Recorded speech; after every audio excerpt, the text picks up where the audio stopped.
From the Opopco Studios in Oklahoma City, you're watching the Press Row. I'm Jenni Carlson here with State Sports Writer of the Year, Barry Tramel. Barry, it's time for our weekly 5 and 5 segment. Let's get right to it. First off, the BCS. Is it finally fixing what's broke? I don't think so. Doesn't sound like it. Expanding to just 4 teams. Expanding 4 teams using the BCS 1 through 4. That doesn't sound like a solution to me. Stanford would have been in this year under that format. Stanford didn't deserve to go over Oregon. So as long as you got the polls involved, you got a big mess. Well, I think that there's at least some positive news that they are thinking about changing something and heading more towards a playoff. You know, the NFL playoffs, any playoff, it's changed over the years. You know, you look at the baseball playoffs, wild card, how they do that has changed. Barry, I think this is just, you know, it's more glacial change in college football. Is it where we want to be? No, but at least they're kind of getting there. Although I did like your idea earlier this week, conference champs only in the +1. Yeah, and what you pointed out is a reason why we might not have change, because what you basically said is we're going to move a little and then we're going to move some more. Well, guess who doesn't want to move anymore? Jim Delaney, the Big Ten Conference Commissioner. He'll move a little. He doesn't want to move much more. All right, our next topic, LeBryan Nash, Barry. Is he finally breaking out?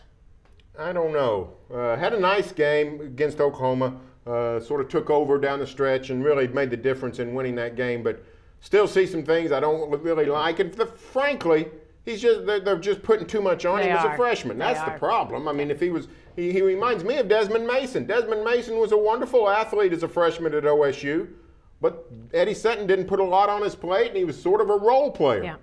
If LeBryan Nash was on a really good team as a role player, he'd be a heck of an addition. But when he's got to be the man, it's too much. Desmond Mason didn't become a great player until later in his career. He was just a great athlete. I'm not sure we're going to see LeBryan Nash become a great player at Oklahoma State, because I think the NBA will come calling earlier than he'll have, developed into that player. But I did see some positive signs out of him in Bedlam, but he still has a tendency to want to shoot from outside, to settle for that outside jumper. Barry, if he drives the basket, he can be dominant. I'm not talking about good, I'm talking about dominant. He is athletically so much more gifted than really a lot of guys you see out there. Mostly, I don't know if he's the most athletic guy in the country, but he's got to be close. I just don't think he gets that he can really take his game to another level. Well, and he doesn't have to go all the way to the basket. No. Just pull up, shoot the 10-footer. He's really good at that. But you're right. Settles for the outside jumper way too much. Yeah, drive you another 4 or 5 feet. Get you a closer shot.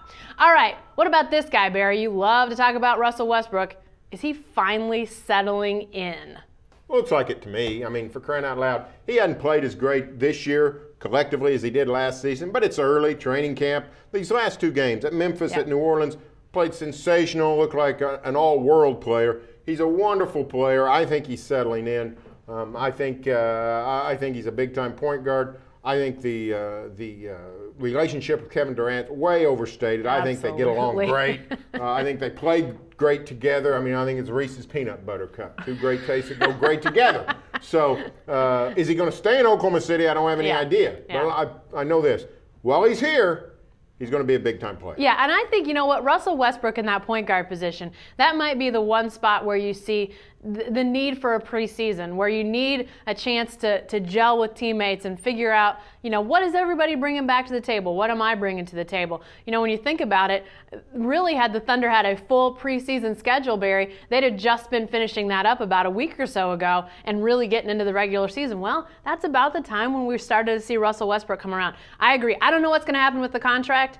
I think he may not be a Thunder for long, but I do think that this season it looks like he's now gelling with those guys a whole lot better than earlier in the season. Well, and they're 10-2 for crying out loud. They've got the best record in the league. Yeah, can't be going too wrong. All right, here's our fun question of the week. Barry, NFL stadium, obviously big NFL playoff games this week. What NFL stadium do you most want to visit? Obviously somewhere you haven't been. Where do you want to go?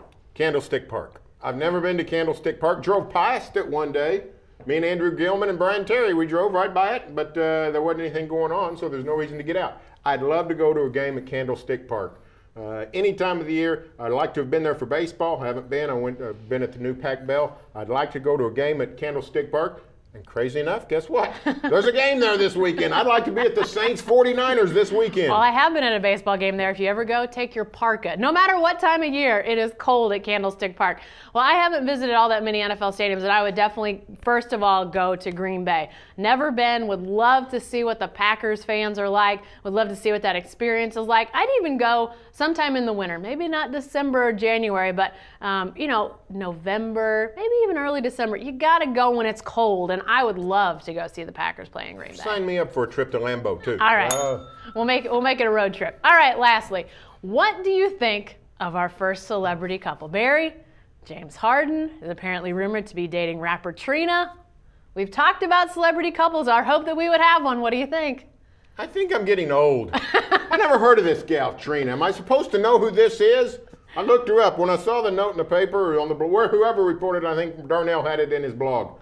I looked her up. Never seen her before. Never heard of her before. I think she's 33. So she's about 10 years older than James. 10 years older than James, or whatever it is.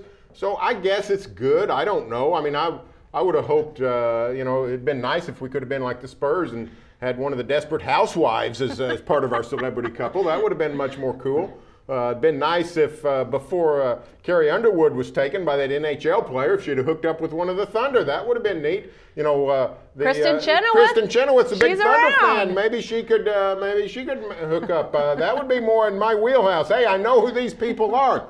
Trina.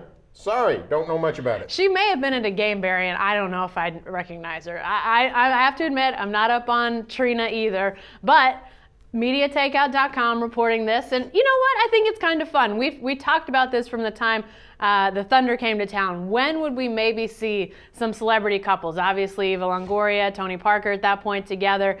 She would come to games here, for goodness sakes.